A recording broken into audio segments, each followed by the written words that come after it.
Growing live. Greetings in the love and in the light of the one infinite creator. I am Andrii Zvorygin and joined today with Fred, Ed, Bill, and Adam.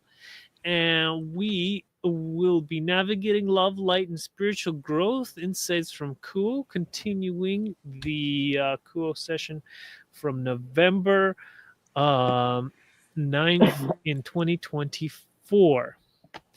All right, and we have Bill here, who's really great at reading. Okay, so I'll start with the question, and maybe Bill will be able to read the answer.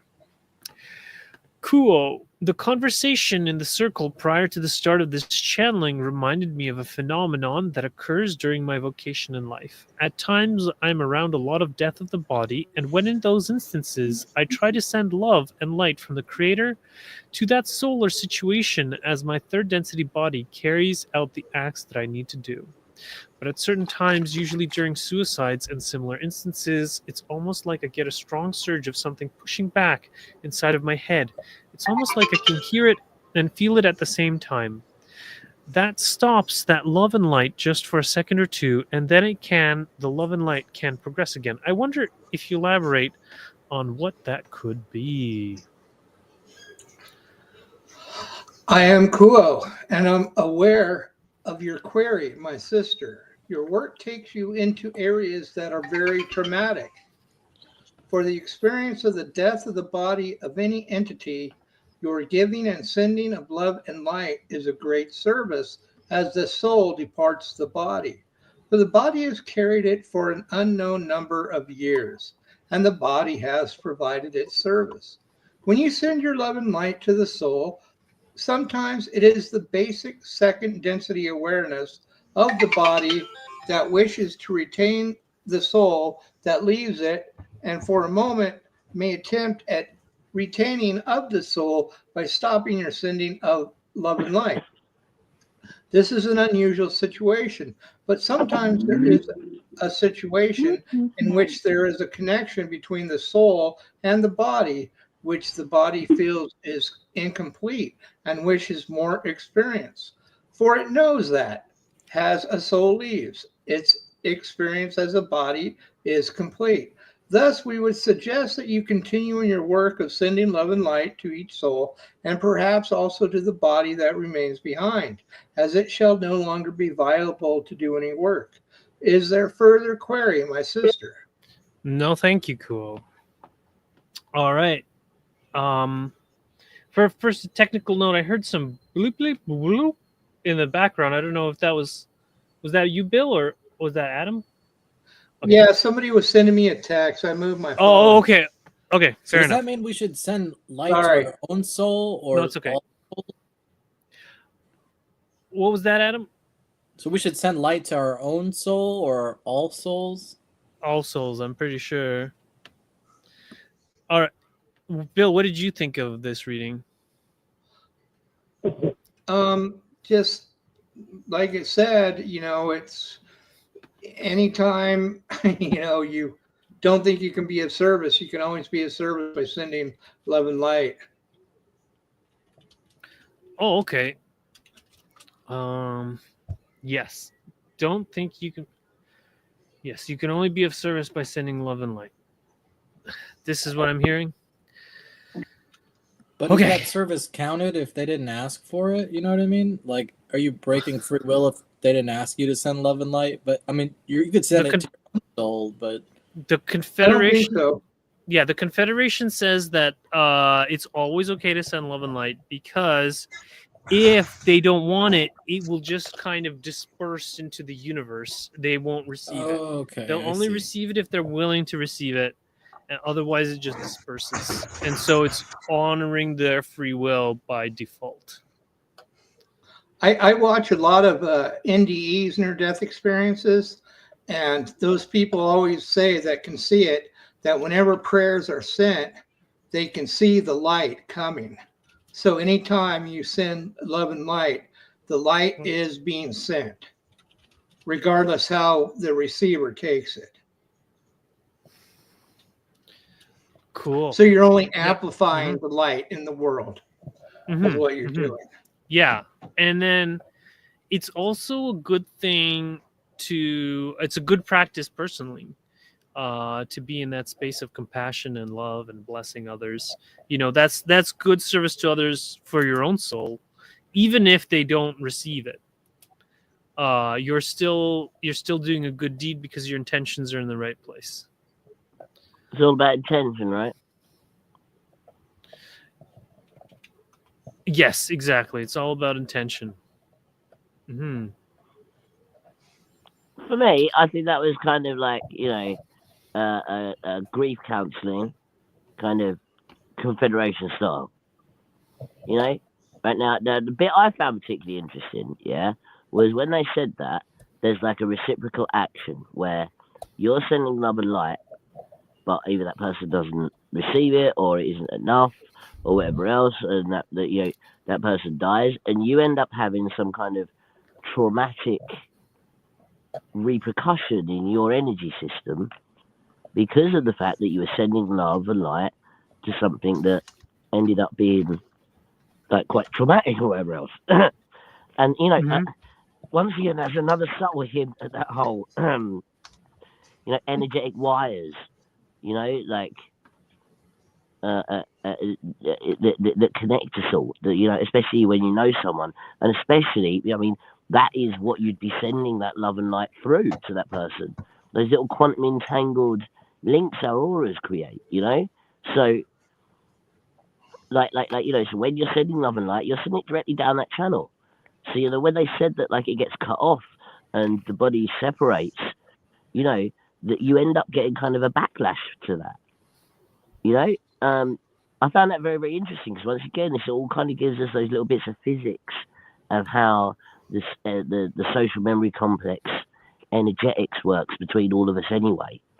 And then when we start doing those actions, like sending love and light to people, actually kind of trying to move that energy from one place to another down those little channels, there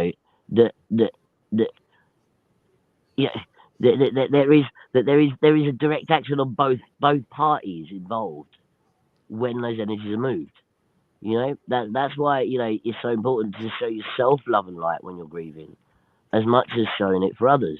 Which is like, why I think that this is the Confederation's, grief therapy script as well. Like, but for me, that's quite an interesting little, me, I rang a bell, that one. Anyway. And that love and light will always be there, with or without everybody. It's just a matter of it being tapped into and more focused, but it's always there. The Creator never leaves anybody. Their guides and helpers never leave. Yes. There's nothing else but him, dude. Where's he gonna go? But yeah, if people reject them, then they just kind of hover without doing anything. Because they're powerless. They're powerless to help if you reject them. But it's still there. Because they're service to others. Exactly. But the moment you say, hey, guides, God, help me, they're there, right there in an instant. They're always available. And remember, the service to self pathway, is all about loving yourself.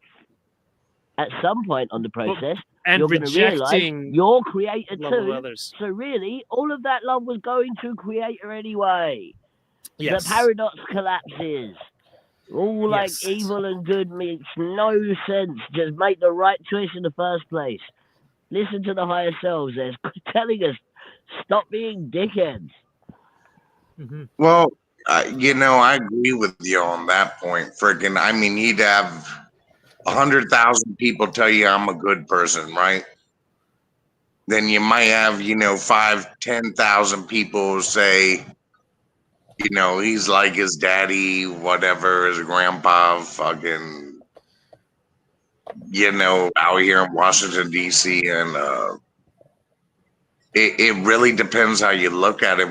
If your service is self, right, the way I look at it, and I'll tell you fucking one way. Can you try to tone down the swearing for YouTube, please? Yeah. Okay. I will. let me rethink this. I will I will redo this in this way. You know, you can be in service to yourself, right? And you can care about your family and friends. And at the same time, you can have the whole world against you. And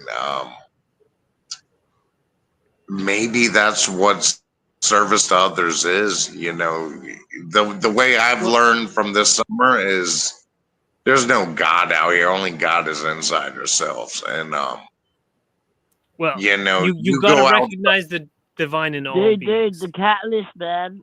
Everything's God, man. The catalyst. Yes. Yeah. You can't say that the outside world isn't God because the catalyst is too well organized. Mhm. You're trying to connect with the creator within. You know, that's what we're trying to do. And then once we can do that, then we can start exemplifying and sending that love and light to people. You can start tapping in to the love of the creator and the love that's actually naturally within. And I agree with you, but it's, you know, 84% of people out there, I would say, don't care about that, you know? So. Well, that's the unique experience of this present density. That's what this density is for. Yeah, I agree with you there. We're in the third density. I mean, we were moving forward, but I agree with you. I just want to put my thoughts out there and you guys get back to work. Yeah, like Jesus says, rejoice when you are persecuted for righteousness' sake. So he didn't say that following him in terms of forgiving, loving, and being kind to one another is going to give you accolades. No, in fact, a lot of people are very, very upset about this because they're like, no, but they deserve to be punished. Oh, how dare you forgive them, or something like this. And so when you just persist in forgiving and loving and being kind to one another, that can be a very big point of tension for a lot of people. What are you doing, man? And so you know you can rejoice even when you're being persecuted, when you're doing that, because as Jesus says, for the prophets and other people before you have been persecuted for the same reason. And yet look at Jesus. He was tortured and killed on the cross, and yet now he's the greatest king on the planet. Like China is actually having the greatest revival like ever. They're saying by 2030 they may be the largest Christian country in the world. Can I just say, everybody always overlooks this, yeah? Right? Yeah. I think it was Madame Blavatsky said it. She said, the ultimate Satanist is a complete atheist. Because Satan doesn't want your worship, man. He wants you to not believe in God. He wants you to deny the spirit. So, if you're an atheist, he's won, dude. He doesn't want no prayers. He's got you. Well, he wants people to reject forgiveness, love, and kindness, or rather, actually, the Confederation does not acknowledge any Satan entity. No. But it's the Satan within. Yeah, the hidden hand it's basically would 100% completely agree with everything. Yes, you have to have the proper translation. Satan actually means adversary. So, adversaries of God, which is people who refuse or reject forgiveness, love, and kindness. 100%. And I think Tom the Nine has got a whole thing about how the adversary is basically like the opposite opposing force to love in the universe over the wide scale. But there is always a point when it realizes the love of itself is still love of creator, no matter what way you play it. There is no many separation. Individuals. Yes, but no unified we entity. can make that choice now, so we don't need to join that team. Yes, exactly. All right, let's move on to the next question. Cool. I do have a query, and it relates to the previous query, I believe. It has to do with the frequency of the third dimensional body and embodying higher frequencies when they're experienced in certain states of awareness. And it's a better state of being, just if that were to be all the time. But there's sometimes extreme discomfort in the body, so the sensory responses are sometimes very disturbed. Would you speak on the embodiment of higher frequencies within the body as perceived in the senses? I am Kuo, and I'm aware of your query, my sister. The second density human body is one which can receive and enjoy the higher vibrations, not only of the third density entity that has inhabited it, but when that third density entity experiences what you may call the activation of the higher energy centers that move through the intelligent energy of the indigo ray and also the intelligent infinity of the violet ray, will have an echoing effect, shall we say, within the second density body. There is a part of the creator that is second density experiencing greater and greater parts of the creator that moves higher in frequency according to the experience of the soul that inhabits the second density body.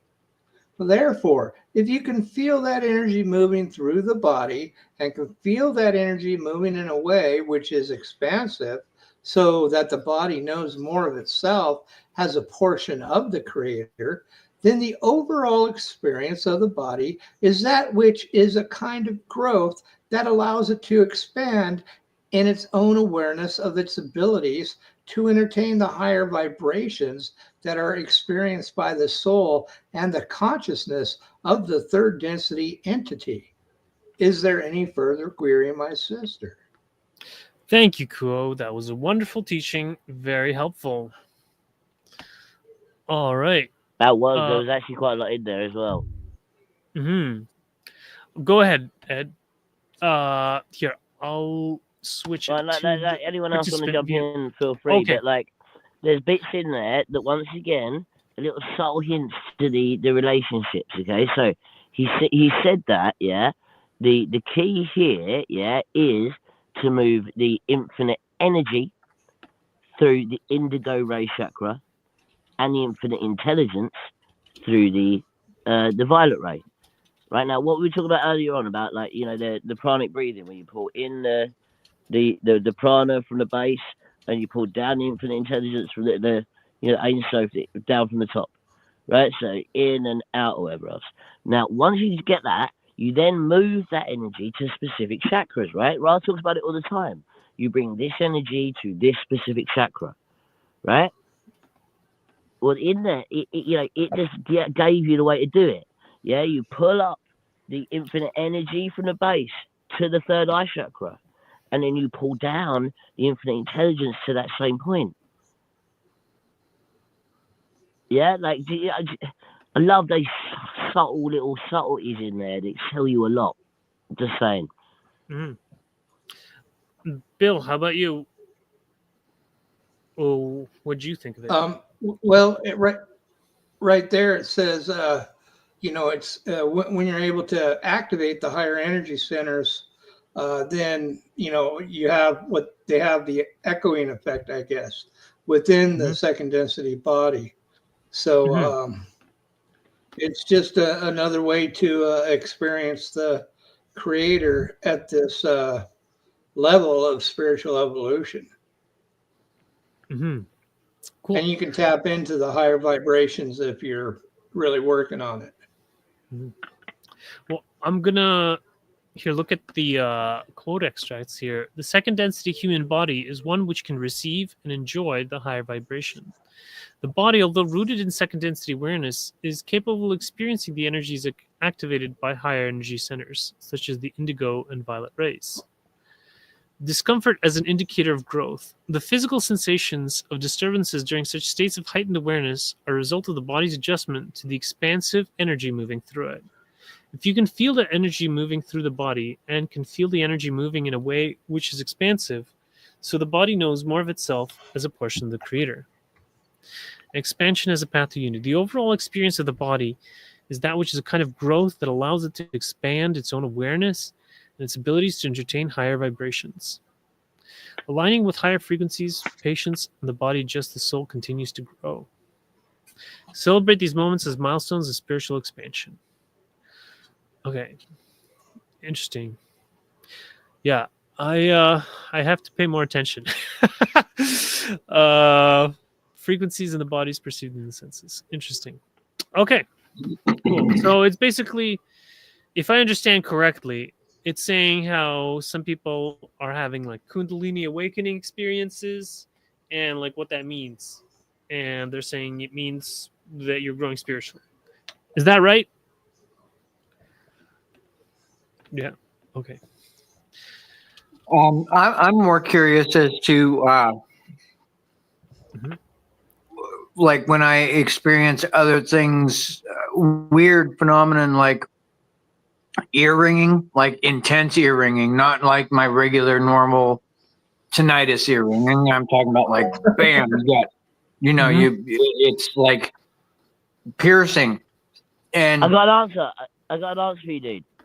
Okay, so the Arcturans, I read a book from the Arcturans a while ago. I can't remember which one. I read loads of them, but they said that basically when you receive downloads here on Earth, essentially the direction that it gets beamed to you, will hit your head from a specific vector. Now you'll perceive that as a ringing in your ear.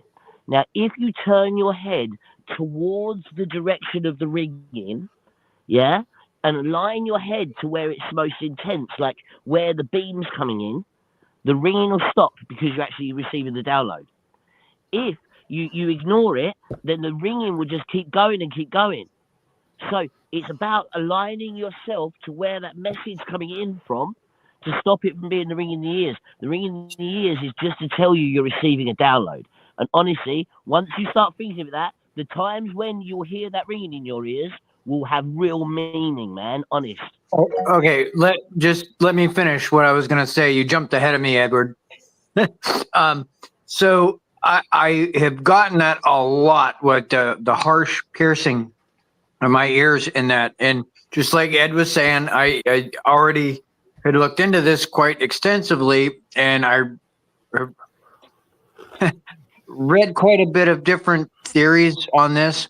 So I actually did exactly what Ed was saying, where you start to, because this is one of my problems, is I can't find direction with hearing. Like I hear a noise and I don't know where, unless I hear it again, I don't know where direction it's coming from. So I've played around with moving direction, and yes, it does.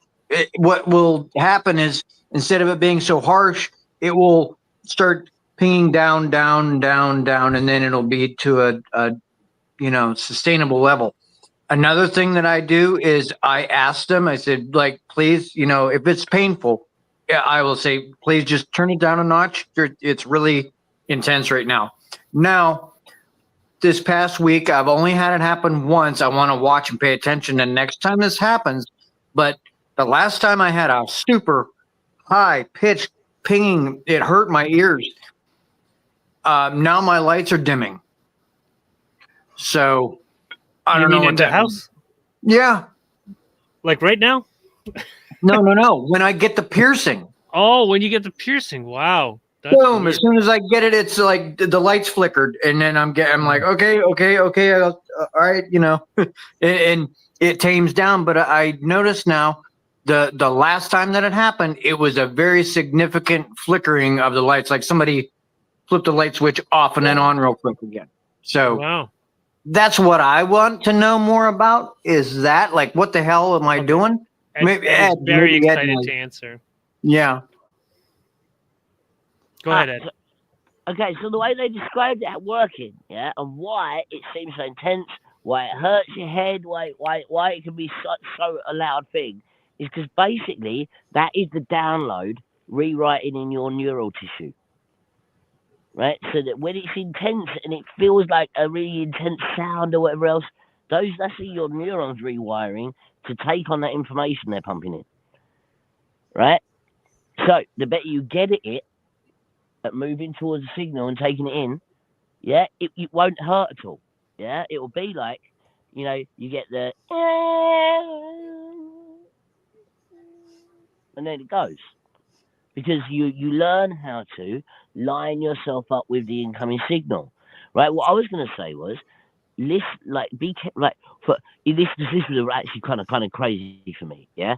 Like when you're talking about something, yeah, or when you're doing something spiritual, or you're giving someone advice, or you're thinking about something, you're drawing something, or whatever, yeah, you'll get them more often when you're doing stuff like that. And then you turn your head, and within a few minutes, you might be drawing the best picture you've ever drawn. You might be giving the best piece of advice you've ever given, right? Because your brain is directly translated that download into something that you are doing right there and then. Yeah. So honestly, look out for those. I found it a very, very, very useful thing for, you know, training up, I suppose. Anyway. Yeah, well, my 2 cents is, well, it happens to me too sometimes, but generally how the theory that I subscribe to is that if it's in the left ear, then it's you're trending towards service to self with the thoughts that you're having, and if it's in the right ear, then it's kind of like a good, like a confirmation of your train of thought. And okay, right. So Andrii, you said this before when we spoke about this before, yeah. So I actually took on what you said, and I tried looking at it from that perspective. Okay. Like quite often, yeah, right. After you said it, because I was like, okay, right. Well, if I'm taking in anything from the right side, or sorry, the left side, and that's bad, yeah, then I'm doing something wrong here. But what I found was, yeah, if you spin your body round, so your left shoulder and your right shoulder, the direction of signal doesn't change, right? So less, you're always going to get the signal beamed in from the right side or beamed in from the left side. That wouldn't change when you turned yourself round. Yes. But the direction that you hear it ringing does. So I did take on board what you said, and I did put that into practice in my experimentation. But like I said, I found that I did not see any kind of difference in the signal coming in. And when you're reorientating yourself towards the signal, it switches between ears. So that sounds like it's a real external signal, like in the microwave frequency. Not writing it off, but that was I experimentally, you know, fiddled with it. Anyway, I hear you. Yeah, I it might be different. I want to say something. You know, I've seen the magic they could do with some of this stuff, and I do believe some of it is external from this world, but a lot of us have EMF. Like, even when since 5G comes out, I just feel fucking sick all the fucking time. Like, freaking but this would be something me, Andrii, and Edward and Fred would talk about, but I've seen the shit they can do, and I'm 100% positive for the fact. But yeah, I told our mayor, and he didn't allow them to do 5G in town. Yeah, and they shouldn't, because I live right next to a 5G tower. We all live the same way I fucking do, and it's fucking ridiculous. Okay. Try to remember about the language thing. I'm just imagining hundreds and hundreds of Canadians going, "Oh my God, Andrii, why have we still got rubbish internet?" Well, we have 4G, but we don't have 5G. It's still good. Well, 5G, if you put it out there, 4G is this a signal, right? 5G is pushed out there everywhere around us. It is 5G actually is much stronger, more. Let's try to move on. On a 5G tower, they can turn it up to emit gamma waves. Forget about anything else. They are standing weapons. That's all there is. They could do kilowatt. They can do a kilowatt, which is a microwave, so they could microwave people directionally if they wanted. No. They can go up higher than that because it's an amplitude problem, and they can actually gamma wave a fucking nuclear bomb. All right. Okay. Sorry for swearing. Okay, let's But try that's to no fact check. I'm go going back saying. to the sermon here, or what's it called, session. Thank you, Cool. What a wonderful teaching. Very healthy, helpful. I'm cool. We I thank love you, you my. guys. Okay, transfer to the one known as Gary. We're cool. Okay. Yes, Kuo, can you please speak to the topic of ancestral healing? How does it occur? What is its purpose? How do we help it? Bill? We are those of Kuo, and we have received your query, our sister. The self, as we use the term, is at once the mind-body-spirit complex operating through a yellow ray activated vehicle within the third density, and is also the group self in the various layers of groupings to which the mind-body-spirit complex is a member, and is ultimately the all self. For there is only and ever self, and that self is the one infinite creator manifesting in infinite forms, including the mind body spirit complex. And the self, who is the mind body spirit complex, carries within it various lineages. It carries its own soul stream. Those experiences it has built and accumulated along the way. It carries a soul stream or the history of its people, those groups of which it has been a member, including Earth and beyond. Its physical vehicle carries encoded memories and learnings and evolutionary episodes in its DNA and its body. The self, has the mind body spirit complex, has at its core an essence that is unique unto itself, but has also many components which are built of all things and which carry with it libraries of memories of past personal experience and past ancestral experience. Ancestral on a soul level and ancestral on the space-time incarnational plane that stretches back all the way to the beginning of biological life on your planet with the single cell organisms and creatures that were in the water and creatures that were upon the land and so forth. And the self may, through ancestral healing, as you called it, work upon the self to heal those wounds it carries within that intergenerational trauma that lies within the unconsciousness of the self and may manifest in one form or another. And through this healing, not carry that trauma forward, not carry that story of when there was great loss or suffering or victimization within one's own lineage that has been passed down. The self may transmute that disempowerment into empowered illumination and light. The self may also offer opportunity to those selves who, within its time continuum, exist within the past by sending love and light across time and space. But the self can no more heal the other self in the so-called past than the self can heal the other self in the present space-time nexus.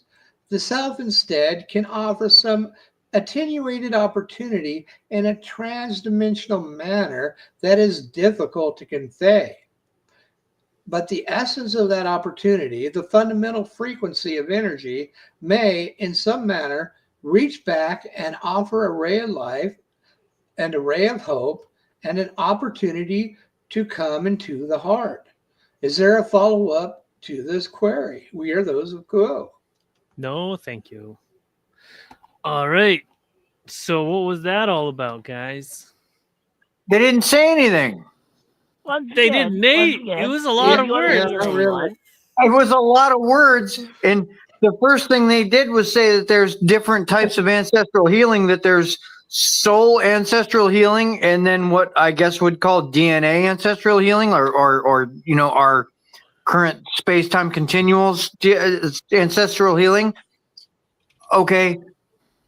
Could we get like a standard operating procedure to go through with each one? You know, that's two divisions. That's, you know, you have 6 different points that could be made there. They could have given us at least a little bit more meat, I think. That was all gravy. Well, I at don't know, the man. end, I I reckon think there was they a lot in there. and I reckon there was a lot pointed in there. out the most. Yeah, because Cool, that let relates Bill speak. to, for me, that related Wait, to Ed, the greater Ed, let, consciousness. Yeah, wait, that related to wait, wait, Ed. morphogenic fields. That related to DNA connecting to soul. Anyway, I'll shut up. Let Andrii Okay, stress out. Bill, Let other go people ahead. talk. You were going to say something. I was going to say at the end, it basically said you can heal the past and the past entities no better than you can heal the other self right now. So once again, it really comes down to, you're able to send love and light, through time and space and interdimensional planes or whatever. But really, you can only heal yourself right here and now.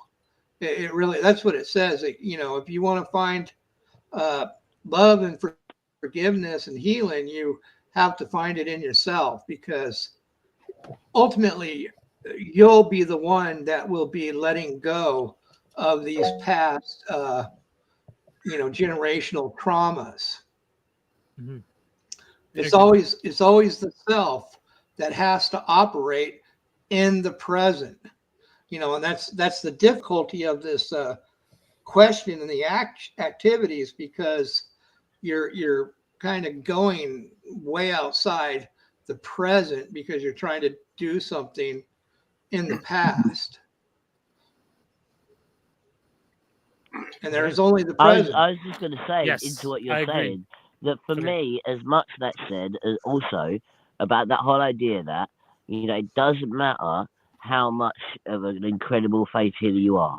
Yeah, all you can ever do is give that person the template, and then they have to instigate it into their second density body themselves. And you can't do that. But you could send that template back in time, and if that person was able to accept it, then they'd get better. Yeah, but it doesn't. You cannot do any more than send that template, send that love and light, and it down to the individual on whether they accept to change their second density to that template or not. A huge part of spiritual evolution is letting go, always letting go. The path of service to others is that of love and acceptance, and through acceptance is where we find forgiveness and letting go. And until we can love and accept everything, including our shadow side, other people's shadow sides, we're really going to be stuck. But the stuckness isn't so much a bane as it is an experience and a learning process. And that process is to get you to love and accept. You accept everything that comes your way. That's a very, very hard thing to do in this present level of spiritual evolution. Acceptance. And I think another important thing to differentiate is the difference between acceptance and tolerance, because just because you accept that something happened don't mean that you have to agree that it was correct. Exactly. Well, but when you agree that it's correct, you are in fact accepting it. Yes, that's true. In a twisted, it's a hard thing to put yourself around, wrap your head around, because what you're talking about is setting up boundaries for yourself, and boundaries for your mind and how you can deal with things. But ultimately, to be all, like the Creator is all, those boundaries will dissipate at some They point. go away, right? But It will no longer serve you. What I'm talking about is for me, myself, and my STO direction. I don't. It's not that I don't accept it. It's just that I don't tolerate certain behaviors and certain types of things around me. It's not that I'm. Right. I would say that will be a unique experience for the present density and this present level, because in the future, when you're at higher levels of evolution, I don't think we'll be experienced quite the as much catalyst. right in the shadow side as we get at this level. I mean, to really accept this place means to accept all that nonsense that we can't tolerate. But all that nonsense that we cannot tolerate, in my view, is why we came into this incarnation, to experience that, because we want to reach the levels of where we can love the unlovable, we can serve the unservable. I mean, that's a real leap in spiritual evolution, because then you're really coming in to the Creator's unconditional love. I mean, it's tough. This place is tough. It is. It is. One question for them. It isn't all that serious. So, like you said, when the energy comes in, do you think it's like when it comes from like an outer source? Because like when I have been on the table healing people a long time ago before whatever happened, do you think it's quantum, or do you think it's the same type of energy? I don't have that level of spiritual feeling like you've experienced. I'm really I don't get I don't get downloads. I don't get the ringing. I'm not like Andrii where he gets all this stuff. Oh, I'm just really intuitive. You get downloads. You just might not get the symptomology that some other people get. See, I already have tinnitus. I already have hearing issues, and I already have other things like that. So everybody experiences that. You might get them in your sleep. So yeah. Well, I consider you guys a lot more blessed than what I've been as far as reaching metaphysical properties. But I understand the picture real clearly. Everyone that's here belongs here. Otherwise, they wouldn't have attended the meeting. Hi, Grace. Apparently, you belong here. What I'm more asking about, though, going back to the original question, was so what we're discussing, no matter what it is, whether it's ancestral healing or 3D DNA type ancestral healing, the basic concept is getting past that with forgiveness, love, and kindness. Then and acceptance. And acceptance. Then my point is this is where I don't know. I think I have a difficulty or a stumbling block, is drawing that line where when I can love you and accept you, and I can understand that, we're on different paths, I can't allow certain behaviors to negatively affect me and my family, because I have to enforce a boundary now. That is exercising wisdom, and I discernment. And discernment. I don't feel that that's an inappropriate way of handling it. I don't feel that that's service to self, because if I was just doing it for me, I wouldn't give a shit. I wouldn't care so much. I wouldn't be so anxious to, like, okay, I don't want this person doing this because they're going to behave this way, and my kids are here, and I don't want that around my kids. That's not for me. That's for my kids. So at some point in time, it seems like whenever you get to enforcing the boundary, it's flipping the other side of the coin, where your service to others goes to where you're actually being in service to others by protecting them from negative behavior by setting that boundary. Am I correct in that? Well, of course. And you got to remember that you can accept what you're doing as perfect for that moment. because nothing's right or wrong for that moment. And whatever you need to learn and distill from what you're doing, you will. I'm sorry, Andrii, go on. Oh, well, it just Grace was having trouble with the audio. Oh, gotta leave. Okay, Adam, good. You're helping. Okay, good. All right. There's wonderful. we have two Graces now. She There's a left Grace before from I said that. Okay, yes. I was thinking of electing a moderator or something here. So okay, so Adam is going to be helping people with the chat because I can't keep track of everything. Okay, Ed wants to speak. There's one thing I want to say first, is that I believe that tolerance is the lesser cousin of acceptance, in terms of that when we truly accept, then we understand why they're doing what they're doing. But I think there's still room for discernment and kindness and what do you call it?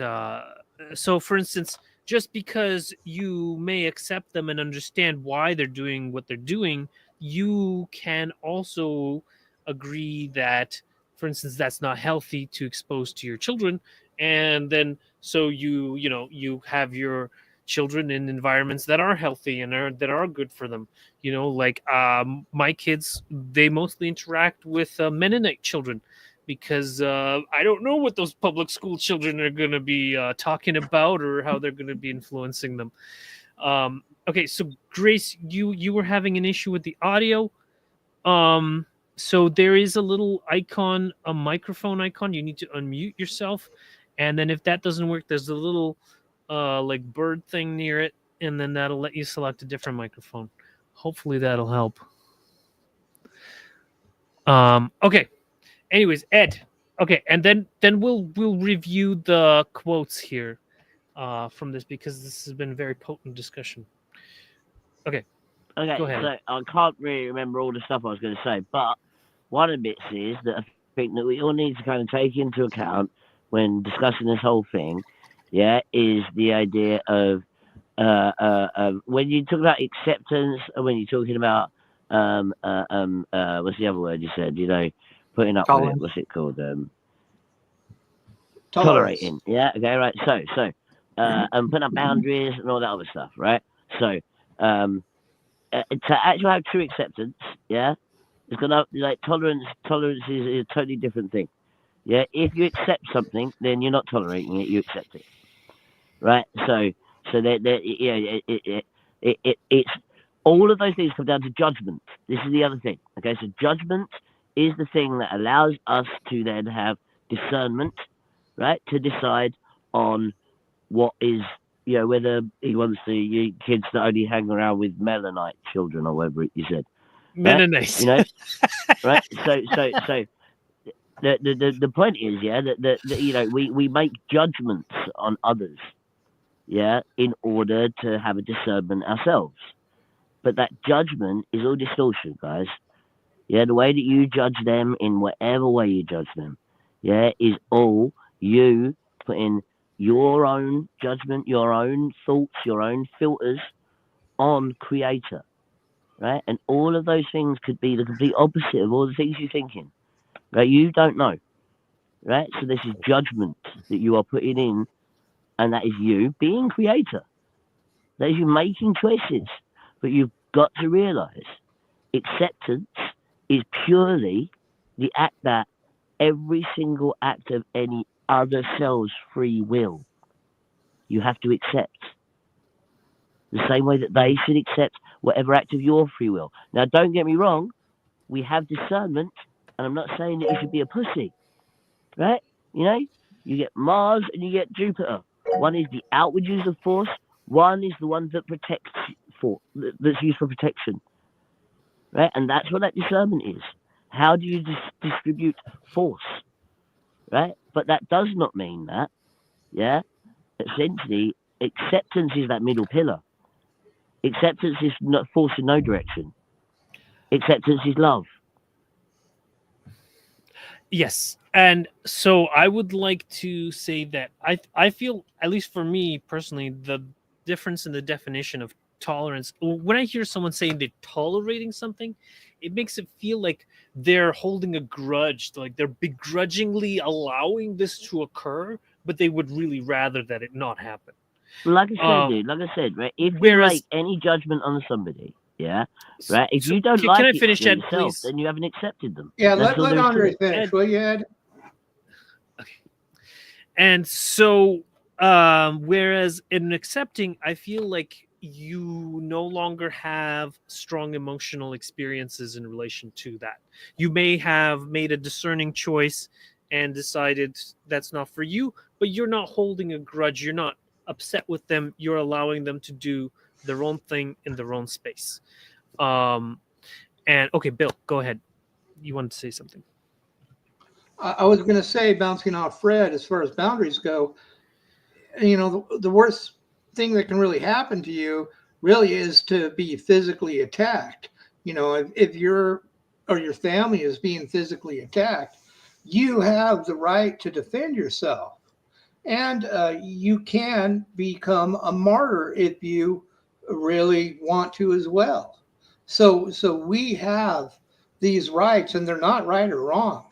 It's just if you do have to hurt somebody after they attack you, which I've done, you know, can you forgive yourself for doing that? Can you ask that person for forgiveness? Even if you were in like a fight and, you know, you got caught up and you might have said something that, you know, whatever, but, and that's on you. But we have all the right to do even the worst thing that you can think of, which it would be to physically hurt somebody, in my view, or to kill somebody while you're setting a boundary of being in self-defense. If you don't mind me jumping Especially in in, America. example is where in physical conflict like this, yeah, you can use that same discernment. So I don't know if you guys, I've told you before, some kids tried to rob me a little while ago. They had knives and things, and, you know, they really underestimated them. I disarmed them, and, you know, I had the opportunity where I could have hurt them a lot. But, yeah, I chose mercy, and I just told them to get the fuck out like the stupid children that they were. Mm-hmm. Right? And that right there is the choice, guys. Just saying. All right, great. Okay, so we'll just quickly review these quotes and then we're moving on. So the self is at once the mind-body-spirit complex operating through a yellow ray-activated vehicle within third density, and also the group self in the various layers of groupings to which the mind-body-spirit complex is a member, and ultimately the all-self. The self carries with it libraries of memories of past personal experience and past ancestral experience on a soul level, and ancestral, a space-time incarnational plane. Through this healing, the self may transmute. Adam, are you burping over there? If you could mute yourself, that would be awesome. Okay. Through this healing, the self may transmute that disempowerment into empowered illumination and light. The self instead can offer some attenuated opportunity for the transdimensional manner. So yeah, you're right. So you're healing your ancestors by healing yourself. Great. All right. Let's do the next question. That's the universal. Okay. That's the universal answer for the Confederation. Yeah. Yeah. Well, you know, and it's never old. You can look. We had a whole discussion on acceptance and toleration somehow because of this catalyst. All right. I think we should start like a little list, yeah, of like the little catchphrases that sum up the law of one. You know, like that, see the creator in all things, learn the lessons of love. You know, these little things that are repeated as little motifs. That should be one of them, yeah? You know, heal the past, heal the future by healing yourself. Yes, exactly. All right, cool. I have a question in my daily anybody's, I guess, spiritual. Wait a second. I have to do my challenging, gym challenging. 1 minute, 1 hour. Okay, anyways. I'm Kuo, and I'm once again with this instrument. Is there a query, my brother, we may respond to? Yes. Okay. In my spiritual journey and my seeking, I will go through periods of time when everything just seems to click. I mean, I meditate well. I seem to be able to hold spiritual thoughts for a good portion of the time that I'm awake. But then there's another times where then no, just doesn't seem like I can put it together. Are any suggestions other than just continuing to plod forward and work on it, or any other suggestion as how I could maybe help smooth out my journey just a little bit? Bill? I am Kuo, and I'm aware of your query, my brother. The journey of the third density seeker of truth is one that lines through many fields and valleys and has various difficulties and confusions. For this is the area of the veil that has so much to do with how one perceives the spiritual journey. On this journey, we would suggest that you do what you have done. That is, to do your best to perceive the right step to take at each moment. Use your thoughts, more likely your intuition, ask your guides. There are various ways to receive more direction to, as you would say, smooth out the journey. But my brother, we may also suggest that it may be that you have pre-incarnated the program that the journey not always be smooth. Sometimes a smooth journey does not teach as much as a journey that is rough and rugged, that has the twists and turns that are hard to perceive. And at this time, we suggest that you move with those energies, that you take them into yourself in your meditation and see what they are attempting to teach you. For every moment teaches you something about your spiritual journey.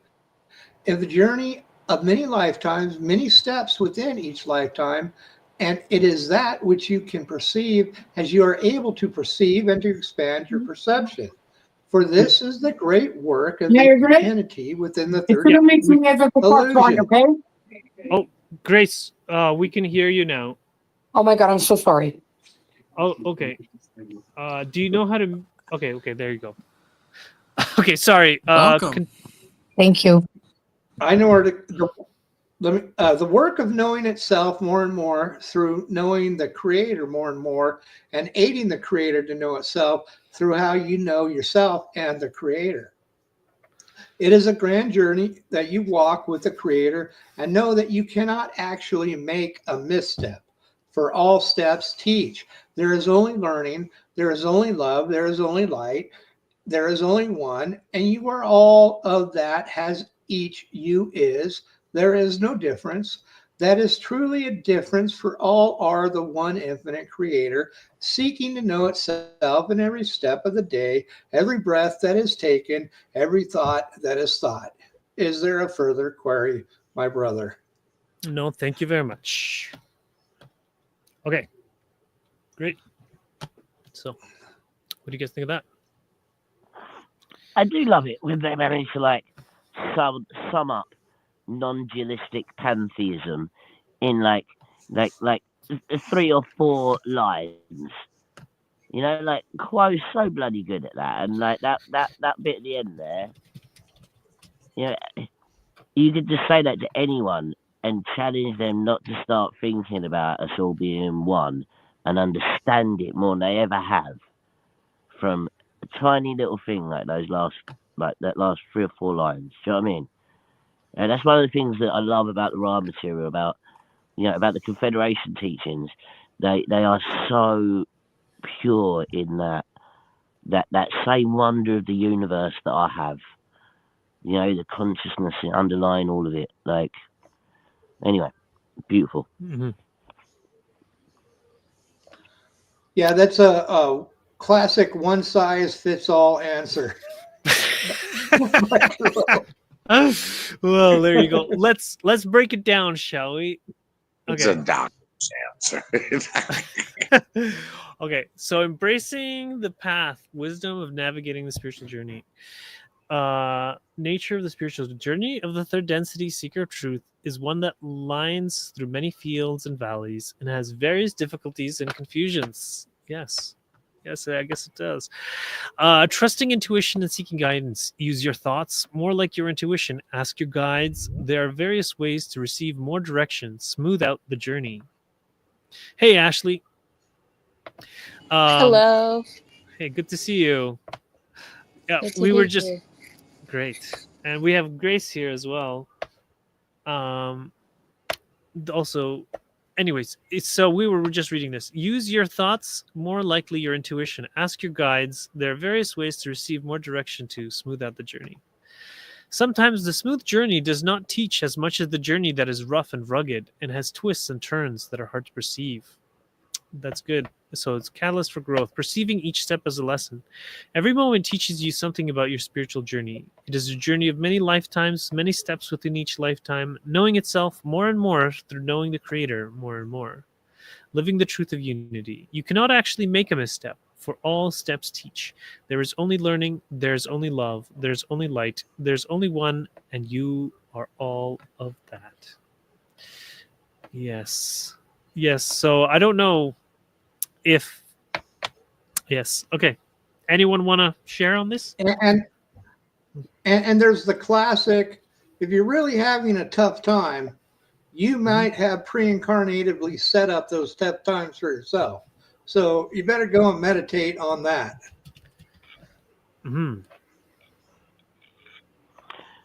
Yes, I agree. You know, some people might seem as a bit cruel, but once you accept that you came here to do this to yourself, then you've got sovereignty over it. And that makes it the most powerful teachings on the whole planet out of all of them. I would agree with that. If you can accept you set up yourself to do this stuff, then you can't blame others, and you really are putting your feet on a firm foundation that, hey, I've come here to learn certain lessons of love that I've set up for myself, and damn it, I'm going to accept everything and figure out what's going on. All right. I would also like to hear from Grace, because we haven't heard from her yet today. Grace, did you have any input on this recent reading? Thank you for asking, Andrew. This is all very new to me. I'm overwhelmed, but in a very grateful way. I love that. Okay. Was it Bill? Was it you that just said like you better go meditate on that? Yes, you did. That hit me. Yeah, that hit me. That hit me right in the solar plexus. Yeah. Thank you for that. Yeah. And I'm just happy to keep. I'm just happy to keep on listening. And I did that in a joking manner because that's what the Confederation always says. But it's powerful and it's true. With whatever. Yeah. Let's let Grace finish. No, I'm just loving it. I'm happy to be here. And Ashley, great to see you. I'm so glad you're on here too. Yeah. Yeah. Adam, everyone, it's so good to see you all. Me as well. Thank you. I'm just going to keep on listening. Thank you so much. Okay, yeah, cool. There's always, in the beginning, you just kind of want to absorb, and that's fine. Great. Thank you, Ashley. I appreciate that. Yeah. Yeah, I know Ashley is, she's got you've got a beginner group, right? So you're really great at helping introduce people to the content and things like this. Is that right, Ashley? Yes. It's for, I mean, we can also hang with the big dogs, so to speak, and get into some more advanced topics, but yes, it's a very beginner friendly session. I hear some shuffling from somewhere. I'm going to mute myself now. That is the rattling of my headphone, the little dangly part. Oh, I see. ASMR for you. ASMR catalyst. Okay. I just didn't want someone to be interrupting you, Ashley. That's all. Okay. Great. Okay, so should we move on to the next one then? Okay, so here we go. I am cool. We thank you, my brother. We would ask at this time if there is a final query. Oh, yes. I'm Kuo. Right on time. Or maybe. Go ahead. Okay. We have exhausted the prayers. Okay, go ahead. Read it. Might as well. I am Kuo. As we have exhausted the queries, we thank each entity here, whether they had a query or not, for your presence is a great joy that we feel within our beingness as you open your hearts in your beingness and in those questions that have been asked. The steps have been taken together by you and I and we and all, and we are those who seek the one. We would at this time take our leave of this instrument and this group with great joy, seeing the light that has been created here, moving into the heavens, alerting all of creation that there is another place of love and light in one infinite creation. We are known to you as those of Kuo, Adonai Thasu Baragos. Awesome. So, did anyone have any questions they would like to explore since we finished the session? And we still have, if I'm not mistaken, 27 minutes left. I could burn it up with one question. How was that? All right. I can burn it up in one answer. Well, we know that, Ed. Yeah. So, my question actually comes straight from what Bill had said, and again, this is the most generic answer you're going to get on anything: is to meditate on it. You want to know what your pre-incarnative choices were? Meditate on it. You want to know how to handle this catalyst? Meditate on it. You want to know the answer to this question? Meditate on it. So the problem that I have with certain things that I do meditate on is with discernment. And I've done this before where I've attempted to question myself. Was this pre-incarnative, or is this something that I need to overcome as a catalyst? Is it something that I need to change? Do I have to be more forceful with a boundary here, or is it something I just need to accept and move on? Those are a lot of different discernment corners that have to be hitched. What are some good indicators? And I know everyone's different. Everyone experiences different things. Bill said he doesn't feel like he gets downloads when he's conscious. I know I do. Just quickly. Right, I want to ask, when you're in the meditative state, are you asking a question and are you hearing and answering words? I don't necessarily hear it answered in words unless it comes to me later on, long after the meditation, during my, I guess what you would call your rumination, and trying to make sense of things, information that you got and things that you did hear. So that's usually when the world, you know what I mean? Huh? That would have been a download straight up. It takes a bit of time for your brain to work out what it is, and then it comes out. What I was going to say was, the reason I asked, is for me. I mean, I don't know whether my brain's different, but any talking, any words, any kind of narration or narrative or whatever else that's going on in my head, I know is just ego. Okay. I know that it's just me talking to me, and the spirit inside is the thing that's doing the listening. Right, so for me, when you're looking at things like this, get yourself to the point where you are inside some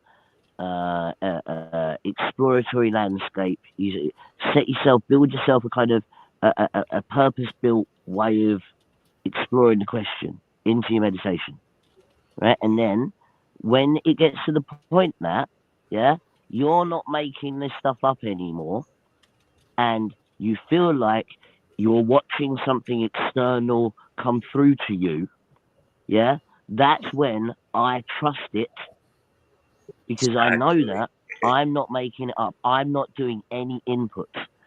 All I'm doing is receiving and taking in output. Right? Watching and then the video.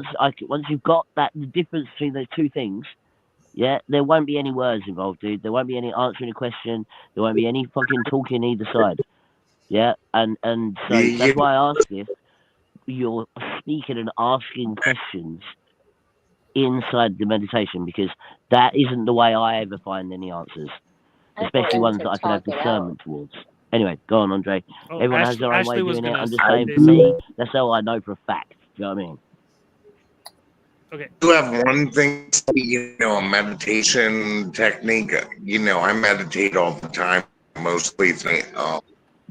You look into your heart, and one of the biggest things my father told me is don't listen to words inside of your head. Friggin' if they tell me to go up, I go down. If they tell me to go right, I go left. You know, I mean, don't totally ignore them. They do have some purpose. that's all I can tell you. But if you take your eyes, I miss that. But if you take your eyes and you look into your heart, breathe out 3 to 10 times. It depends on how much you need to really alleviate. Me, it's 3 times. I don't have a very simple life. I have people, against me pretty much everywhere we live, and you take that and you look into your true self, and then you find, then I would say output your product. I only have a 7th grade education. I have a GED. Friggin' I can only say you're things spot to you. on. Okay. Yes. Well, I've just feeling really like maybe we could do a short Kuo channeling. But here, Ashley first. Go ahead, Ashley. I feel like for me, it is important to sometimes have a dialogue so that you are able to actually get out what your issues are and kind of lay it all out on the table and be honest, because your thoughts, they can be jumbled, but when you speak it out and you're like, okay, this is the emotion I'm feeling, this was the trigger, why was it the trigger, and then you speak out all of the different possibilities it could be, that has more power than just letting fragments of thoughts bubble up in your head. I do feel there is value in listening to your heart. This isn't an intellectual process. For the most part, it's an emotional process. You will know if something is off by how you feel it. You feel it in your chest, you get a feeling in your gut, these kinds of sensations. So it is a heart-based process, not really intellectual. And you do have to, I think, talk it out at first so that you can actually understand what your issues are and where they might have stemmed from. No, thank you for that. That makes sense because I think I do that a lot. I intellectualize everything and analyze everything, and I like, I don't know. I like clear cut data. I don't like dealing with emotions. Emotions have never served me well. So I guess maybe I'm kind of avoidant with listening to emotions. I don't trust the emotions as much as I would trust, um, hearing dictation of a fact or a statistic. Oh, I had to say though, dude, I think that every I single understand person that. in the world knows deep down inside, within a fraction of a second, the right or wrong thing to do. Yeah, Yes, like a there's like millionth of a heartbeat, because a that's where it comes metaphysical from. It comes from instinct your heart. for sure. And that there's just has to be like a desire to lean into that, because you'll be frustrated if it's just data, you know. That's why you look for more data, because what you have isn't even enough, because it's not the heart of the process. The heart of the process is the heart. Mm-hmm. We're here to learn lessons of love, right? Okay, Yeah. Bill. Oh, okay. After Ashley's done. Okay, Bill, No, and that's then okay. Go Grace. ahead. Okay, Bill, go ahead. Yeah, I was going to say real quick in Fred's question, he mentioned that to overcome and using the idea of overcoming, we're told by Ra that there is no overcoming, because overcoming means we create other imbalances. So what we're looking to do is to balance these situations we're dealing with. And that's different than overcoming them, because the overcoming creates more distortions, more imbalances. So I don't know if that's helpful, but if you're looking to overcome, I don't think this is the place to do it. I agree totally. Grace and mercy is so much more important. Well, it's all about balance. All right, and Grace, you're up. You had your hand up. Yes, I did, Go Joe. ahead. Thank you. So first of all, I want to acknowledge that I'm really excited that we're reading stuff from Quo tonight. Is that what's happening? That's what's happening, right? We read this. Yeah, yeah. Mm-hmm. Yeah. Okay. So I'm in line. Okay. So because I would sometimes I listen to stuff from Ra and then I listen to stuff from Quo and I get a little confused. But the more I listen, the more I understand. Right. The more I become open. But I just wanted to share that. I really loved, Ashley, what you said about it's not an intellectual thing. It's like a heart thing. And I think it was Bill. Was it you, Bill? You were talking about the idea of like I'm just like overcoming. Like I have to get through this. So there's, when I think about like I have to overcome this, I have to get through this, there's tension there, there's resistance there, right? Whereas it's like, okay, leaning, so the opposite of that, my interpretation of what you said was like, I'm gonna lean into it. I think that makes sense. I don't know if that's resonating with you folks, but Mm-hmm. I also heard, so tonight while I've been on this meeting, I heard the word download, right? The download. And this is so today's Friday. I'm jumping on this meeting. Last night I was on a meeting with Ashley, and with where are you there? Not Edward, you, Fred. I hopped on. It was late, but it was the tail end of a meeting. Ashley and Fred were in there. I hope I'm okay. I hope it's okay to say that. Yeah. Okay. Thank you. I appreciate that. I really do appreciate that. Learning the group norms. So, and then before that, it was like weeks that I hadn't attended the Wednesday night. But before that, I think I had attended 3 in a row. And I noticed that I loved what you said, Ashley, about hearing your own voice. Mm-hmm. Sometimes all that's needed, this is what I have discovered in sharing and trusting with my loved ones and the people that I know I'm safe with, right? Is that sometimes just the process of me opening my mouth, getting it out. And, there's something that happens in a process there. Yeah. And it's not, my friend doesn't even need to say anything except maybe I love you. And I found the answer myself, or I came to a realization myself. And I just want to add again, I'm so excited that it's Quo tonight, because before tonight, when I jumped on here and I'm like, oh my God, I can't hear anything. That looks like there was a couple times where I was trying to join, it wasn't working. And then I heard a quote and I'm like, oh, okay. This is great. So, just because I would get sometimes confused listening, just to reiterate, like listening to Law of One, listening to Quo. There are things that I'm not grasping. I think it means one thing, but really there's a deeper meaning. And when I take the time to slow down and listening to the channeling, then I'm like, oh, that's what it's saying. So I'm just really grateful to be here tonight.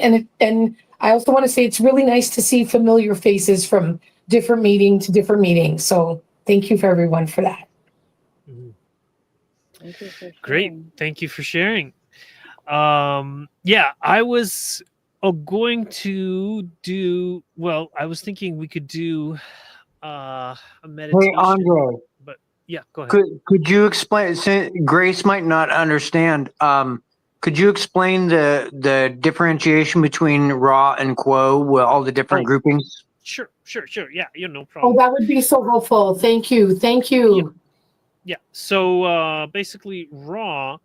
Well, let me start a little farther back. So there's the LL Research channeling group, which started with Don Elkins, Carla Rueckert, and Jim McCartney. And so they started actually in like the 50s or 60s, and they started writing down because they were interested in like UFOs and contacting aliens and stuff like this. And then they started writing their stuff down in the 70s. And close to the end of the 70s, they realized that instead of trying to get information about like how many ships you have and where are they and will you come and get us, to ask about spiritual information. And then once they started to ask about spiritual information, then Ra showed up. And so they did they were doing a conscious.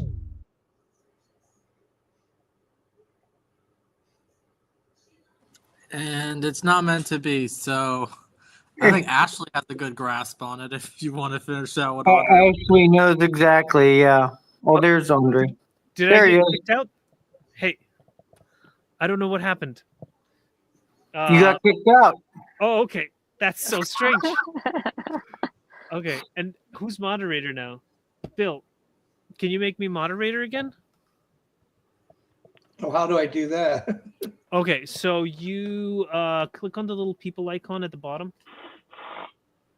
Okay. and then click on the three dots next to my name, and then grant moderator Oh. privileges. Got it. Okay, all right. Apparently, I was too loud. Okay. Okay. Anyways, so thank you. Where did it cut me off before it kicked me out?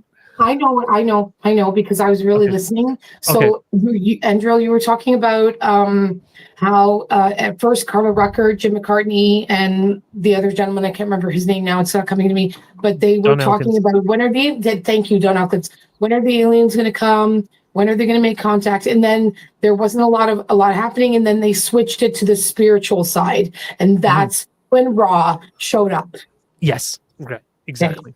So, and that's when Ra showed up, and he, and then Don Elkins was like, "This is kind of like the culmination of my life work." And then they started to do unconscious channeling with Carla as the channel, and that's how the Law of One material came out. So and actually what happened is that, you know how it kind of I don't know if you've read the whole Contact, but it kind of peters out. And then Don Elkins, he ended up committing suicide. But they know where he's reincarnated and stuff, and he's all right now. But Carla Rueckert and Jim McCartney, this kind of was very difficult for them. But they continued doing the channeling, and then eventually, so before that, they were channeling Latwi for a long time. And Latwi is a fifth density entity who's very fluent, very easy to channel, and things like this. And then after, like a few years after the raw channeling, then an entity called Kuo appeared. And then for years and years, they were channeling Kuo without really wondering about it. And then at some point, they were like, "Hey, Kuo, who are you exactly?" And then it turned out that Kuo is a combination of Lotwi, Ra, and Haton. Haton was actually the first entity they started channeling, who's a fourth density entity. And Haton basically has lessons of love. And then Lotwi has more lessons of wisdom, and then Ra has lessons of balancing love and wisdom. And so Kuo is generally, but not always, the combination of just the three of those entities. And each of those entities is actually not a single entity, but a social memory complex comprising millions of individuals. And so the recently, most like the LL Research channeling group is mostly channeling Kuo. I hope that answers your question. Did you need any clarification?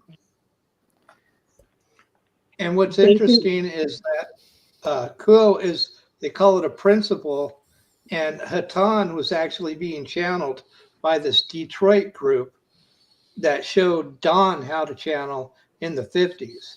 So I think Haton, being a fourth density social memory complex, I think they're our actual natural mentors, because you probably go up a density to get your learning. Having Ra, that sixth density, high density being, a really high spiritually evolved being, is, I think, kind of a rare thing. But we've had a lot of misfortune in the solar system. Another little weird thing to take into account here is that most of the actual conscious channeling of alien entities all started after the atomic bomb got dropped. Because essentially we don't understand what atomic weapons do.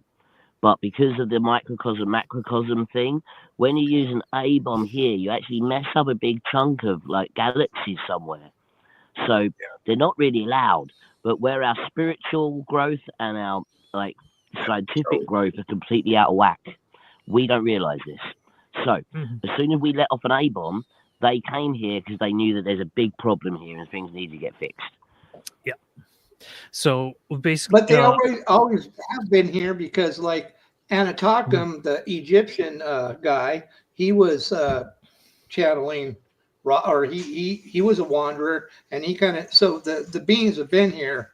But I think I think the unique thing is Don, Jim, and Carla had that unique vibration that Ra was able to come into. And through Carla's sheer will, she's kind of the one that created contact with Kuo. It was all Carla. Also, there's lots of other entities that are involved in Kuo as well. You've got Yam, you've got all these, like, when you actually look into it, there's lots of entities that are all from that same social memory complex, that principle. Well, from the Confederation of Planets. Well, the Confederation of Planets, surely there's, I always assumed that there was more than just Kuo, and there's many entities like Kuo in there. Yes. You know? But also, you can't discount, the 9, who, Ra outright had to ask permission from them to come here. There's lots of other entities that have been involved a long time. And Ra, the main reason Ra wants to come back and has made repeated attempts to come back is because he messed it up. Yeah, and he's got a big old karmic debt to this planet that he's trying to work off. And we have various entities or members of Ra that are incarnate on Earth, like Raquel and several other people that attend some of these groups. If I'm not mistaken, Akhenaten was one of my previous incarnations, but be that as it may. And so, I was going to talk about the atomic bomb thing. So basically, atomic bombs, is confirmed in the raw material that what happens is that it basically shreds people's souls to little tiny pieces. And so what they ended up doing... You're not going to remember everything that you guys are saying. It's just information overload. Oh, she's got to ask off her own free will and look it up. Just like dumping, just info dump. We're info dumping right now? Yeah. That's the way, I thought I was in a brain fog. Men express love is by providing tons of it. If you're getting info dumped by a guy, that means we're just loving you. That's all. We don't I mean know. anything bad by it. I'm just empathizing Okay. with. I'm just empathizing with With someone Grace? with Okay. with grace, and also putting myself in the position if I was just now stepping into this information and it's just more and more and more. There's no way that I'm retaining every single thing that's said and can deeply appreciate every single thing that's said. So I was just kind of marveling. There's so much Marveling at information. that. There's so much information to learn when you start reading. Just going one session at a time and sitting there for hours and thinking about what you just read, trying to absorb it and relearn and go, well, this whole thing that I was taught then must be incorrect, and then ruminate on that, just one cog in the gear at a time, and then reapply that, and then go to the next session. You have 106 sessions in just the raw contact. That's not including all the quote teachings. There's And so then much 50 information. years worth of 50 Yeah. years worth of What channeling transcripts. Yeah. So I printed out. So how are we doing, Grace? Let me say one thing. What about walk and living life? You're breaking up there. So What I might be breaking up, but what about a book and Still friggin' breaking you up. can say I'm fucked up. Well, maybe The you need to what? put it in the Well, then chat. I'll I come can't back. hear the. We can't hear like a word you're saying, Benny. Put it in the chat, Benny. it's just robot. Yeah, if you turn off your camera, it might be better bandwidth. Yeah, you might need to turn off your oh camera. yeah, the bandwidth, right? Yeah. Ashley, I just wanted to say thank you so much for Oh, you're With welcome. it's because for me, like I'm in here and I'm listening to everyone sharing and all the information and the backstory, and it's all so exciting because I do have a limited. I haven't read all of the contacts. I've maybe gotten through like not even a third of the first book. Online, but so for me, when I'm hearing all of this information, I'm like, oh, I'm getting a backstory. Ooh, I'm getting this leading into that, and this is where the time was, and this is when Ra came in. So for me, what's happening is I feel like a kid in a candy store, right? It's like Lovely. I just want two of everything. Just give me two of everything. I want all the sugar, right? And then I'm gonna crash. But Thank you. Sounds great. I just apologize. I feel like you've Thank you fallen for into the sharing deep end that. of the swimming pool. Yeah. Well, I like that you shared with me how you're viewing it. I'm being a little overprotective of you as a new seeker. but I do like I Thank want you. to tell you, Ashley, that there's no wrong or right. And I so appreciate it. I really do. It makes me feel cared and loved for, and even more wanting to embrace this community. Oh, And lovely. yes. This is where I belong. We're Because all Awesome. one. We're all yeah, one. We all right. love We're you. all one. Yes, We're all all you. is one. It's And you're beautiful. us. like, can I tell y'all a story that we won't? As We'll long as call you it don't swear. Yes. I won't swear. It's a hypothetical story. I love Andrii.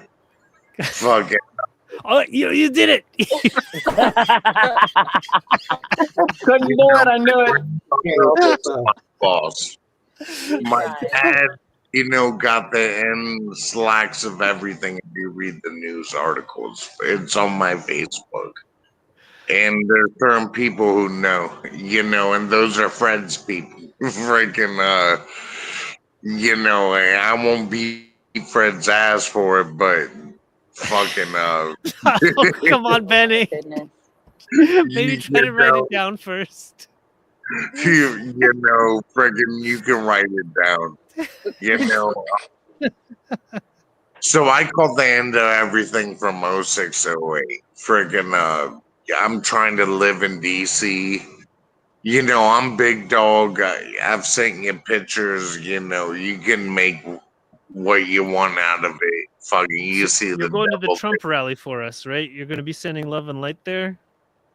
I'm going to a Trump rally because I've been everything from the aquarium, from the bottom of the Commerce Department to the Washington Monument to the Lincoln Memorial. It doesn't matter if it's Camilla or Trump. I just really want to go to a rally and to see what it's about energetically. And maybe it's for it here. Friggin' Well, remember to tell people about the Infinite Creator. yeah, I will. Very good. I always do. It's every day, friggin' open live, friggin' Excellent. So besides that, friggin' since my father died, I've had a whole certain people against me. I've been gang stalked. You can say whatever, but right now in time, friggin' I have won. So from what I do from that point, everybody found out, friggin' Chat is really active. do it for Desiree because I know what she wants from me, and I know what she knows. Fucking, it's no point to what the future holds. But when I tell you to look into your hearts, I would take those emotions and feel out those emotions. Some of them might be blinded, through ego and stuff, because your heart also brings ego. But balance with mind and heart, I really think you're on the Confederation, and that's all I'll tell you. And I mean, y'all might think you're so advanced, but the things I do, fucking. You are important. You're helping bring the Confederation to the difficult space of DC. All right, Bill. Well, DC, I'm the devil. I just like to say, I just like to say to Grace that even though we're giving you a drink of water with a fire hose, we're all excited to share this information. It doesn't matter if I have. We don't get that opportunity a lot. I thought we were quite. I appreciate that, Bill. I do. I appreciate that, Bill, because I can hear the excitement. I can hear the excitement and the camaraderie of wanting to share this message from all of you when you ask questions. Like yesterday, Adam was like, "What do you think of Aaron Apke?" Right? Or no, that was on Wednesday, right, Adam? That was on Wednesday. So I hear that. I don't just hear it. I feel it. I feel the energy. And it's just something really special for me. So thank you for welcoming me into this community. Because it's been going on since 1930. Friggin' they want to say I'm drunk, whatever, but if they checked in, fucking, fucking, I wouldn't care about none of it. Yeah. Are you saying you have? Okay, Benny. Okay. So just procedural note. There are no future sessions, so we have a choice to make. We can either do our own channeling here for next time, or we can do that Colorado group. What do you guys want? What do you mean Colorado group? What? Let's do our own channel. I think so. I want to hear what everybody. I want Bill B here. I want Edward here. I want Fred here. I want Adam here. Grace and Ashley. I mean, so Andrea, what did you mean by our own channeling? Like how the LL Research Group gets together and does a channeling. Yeah. yeah. Yeah. Well, I would say was we would thinking we need could do to something like like that. do a little course where we like study the book, Yeah. Handling 101. Maybe after Sure. that. I don't know if You I would. guys. Okay. Well, I'd the love more to. I'd love to. I'd love I to know we're participate. all I'd love to channels, observe, but but I don't know if I would be ready to help. Right? yeah, don't worry about that. Like basically, No, we'll fight in our own group. yeah. Well, We have. yeah. I mean, like the people that are anyways, we could talk about it over chat over the next week. But I'll be it's just I know like, that some of our members, we read the common channelings, and it just seems so beginner grade. I thought that if we did some of our own channeling, we could get the kind of catalyst experience that may be more appropriate. So you're saying we do like the I did LBRP say, Andrii, beforehand or that I something? do think Yes, that yes. So Colorado stuff is a more of an adept level channeling to the normal LL research stuff. okay. And also, Grace, what I was going to say was, yeah, I'm actually really quite envious of you because I'd love to go back and read it from the beginning. It blew my mind over and over and over again. Like reading this material changed my life in every single part of my life is better, and I understand every part of me better because of that book. So I envy you, right? Because I promise you, right? I read it nearly 4 or 5 times, and every single time you learn more. There's always more depth, deeper meanings. The more that you learn on your path, the more that book will teach you because every layer's in there. Mhm. So keep with it. I'm glad that you're here. Bring as many people here as possible because I'd argue it's the best philosophical, religious, spiritual, fucking futurist. It is one of the best ways of viewing your life. So enjoy. Thank you, Edward. Thank you so much. And every time I read it, I still struggle with the cat session. I can't help it. All right. well, So what happens if you can barely read? That's what Speechify is for. yes. Yeah. You can use text to speech. And it's still fucks up.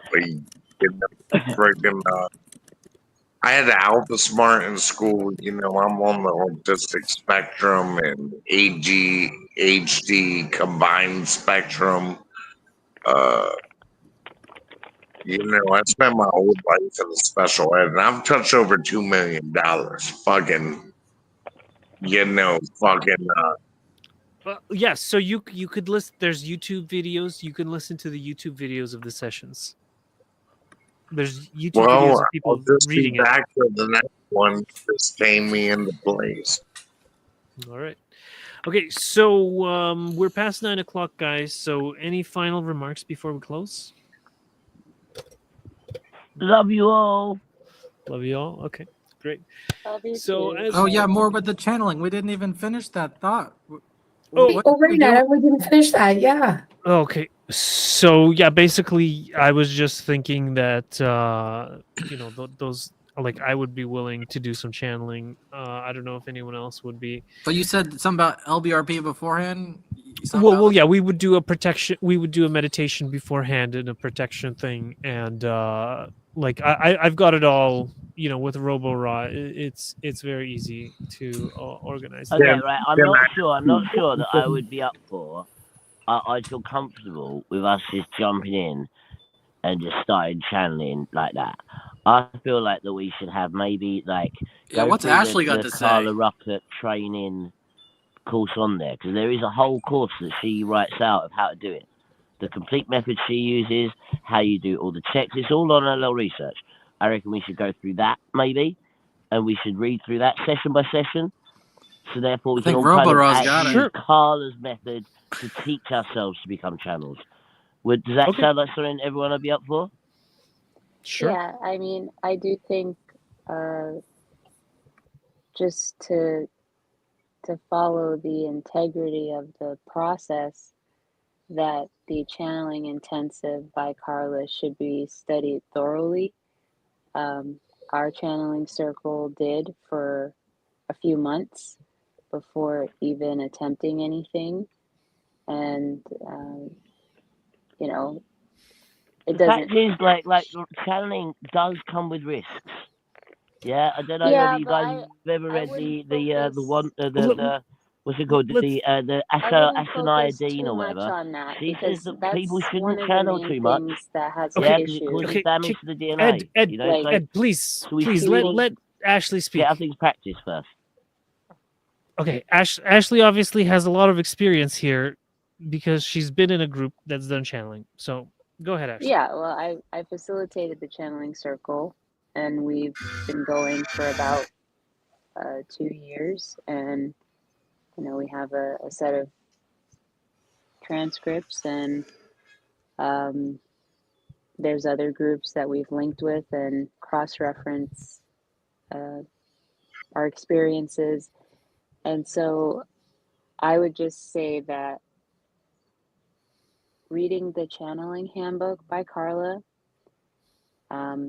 reading the channeling intensive so that you can go through the process without necessarily needing to have it told to you, having your own personal tuning process and a group tuning process, everybody knowing how to do the LBRP, and ideally having done it regularly for a little bit, not just first time, you know, once a month, once every 2 weeks, but regularly doing it to clear the space around your aura, to build your energy body, um, having your safe space or your workspace already set up prior. Not, you don't make that on the fly, you make that ahead of time, a space that you've gone into multiple times to really connect to it energetically, so that when you get there, after you do the countdown and you're all prepped and sealed and everything, then you can easily lift that mental screen and open up contact. I just feel like more preparation should be done if you want to get the Confederation on the bell. Certainly other beings of light and love can come through, our own guides, our own companions, but to get a Confederation source, I just think a little bit more preparation should go into it. I fully agree, 100%. Sounds good. Okay, Grace. Yes, I really appreciate what you just laid out, Ashley, because this is probably going to get a little personal, but I'm getting the feeling that I need to put it out there. To back up what you were saying, Ashley, is that I have discovered in the past that I just seem to have that type of energy that entities can kind of attach themselves to me, right? And I've had to go through, some kind of like treatments to kind of deal with that. So I would never want to participate in any kind of channeling where what my susceptibility, right, would interfere, like, or cause, I guess the word is distortion. Am I getting that right, Ashley? So, yes, there would be distortions, but like you don't want to cause any harm to yourself or others, or even leave a window open for you to have that kind of negative catalyst. So yes. The main thing I'd say Yeah, about that whole exactly. situation Thank is you. that you if I think personally, if you are that type of person, then you should be doing the LBRP every day anyway. Forget about Yes. if you're going to be channeling or anything else. It's the easiest way of setting up spiritual protection for yourself against whatever entity might try to attach itself. So even if nothing else, if you just start doing the LBRP every day, I promise you, those things there would get better. Thank you so much, Edward. I appreciate that. I wouldn't have known that unless you had said it. Thank you for sharing that with me. Thank you. Well, that's say the whole precise point of it. It just creates this little shell of energy around you that protects and purifies the area. So if you do that to yourself, whatever's attached to you, eventually it'll bugger off. It's So just like all my spiritual hygiene. It's spiritual hygiene and spiritual nourishment. Just how like some people, you know, they brush their teeth, they wash their face every day, because if you don't brush your teeth every day, eventually you start getting buildup, and that leads to other things. Sometimes because we're so exposed, especially when our hearts are open and we naturally have some abilities in activation, we have that same kind of buildup. So the LBRP is like that and I'm daily gonna cleansing, that daily spiritual. It's more than brushing the teeth spiritually, but this is the idea. Yeah, it's like it helps all the chakras align. It helps get you in that position, connected, grounded to the ground, connected to the cosmos, protected in this little ring of light. It's a beautiful thing to bring into your life. That's my experience. And when you talk about spiritual hygiene, right? So spiritual hygiene, I went to spiritual healing school at the Indigo Light Institute for 11 years. So let's talk about demons. Friggin', like, if you want to call them demons, or you want to call them dark energy, or yin or yang, or whatever, those things just project the fears off yourself. And it is a mirror to all your fears. And the only way you break it is with love and an open heart. I understand from women, because women are my best friends. You know, the best thing you do is embrace it, and you know, you feel through it, and you just bring that true fear to your heart, and your heart will dissolve it. But you know, that might be a different teaching that you're learning, but you know, people might have shit they want to say, but friggin' you know, I'm just telling you the truth. They're just mirrors of yourselves, demons, and they're your fears. And I don't think this group has anything to do with that. And I think everything is detached with everything here. And if anybody wants to have anything to say about that, then